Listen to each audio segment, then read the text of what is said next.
So I'm just going to sit down because I'm knackered. Oh, oh, I have just got back from seeing The Queue for a second time. I know, but what a show! What a show!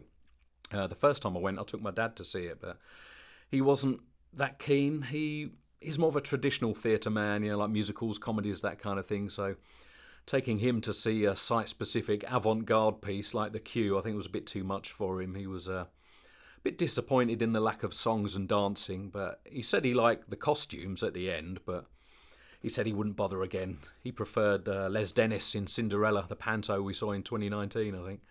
But, The Queue, amazing. I mean, they had me at the title, The Queue. It doesn't get much more British than that, does it?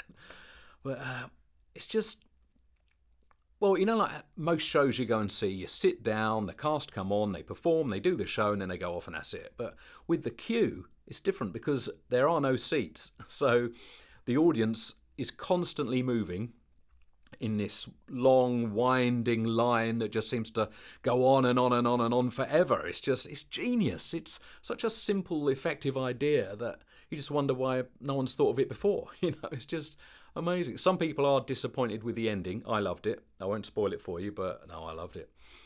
So when I came home and I was raving about it, obviously my wife then wanted to go and see it, so off we went to see it today. So yeah, just got back after a second time, but it's amazing, amazing. Hopefully they'll put it on again next year because we would certainly go and see it again. But I think what's most amazing is the reaction that it's had. The country has gone The Queue mad, hasn't it? It's like, there's amateur productions of The Queue popping up all over the country. There's The Queue at doctors' surgeries, The Queue at hospitals. I think the most impressive one locally that I've seen is The Queue at our local food bank, which just goes on and on for miles and miles and miles.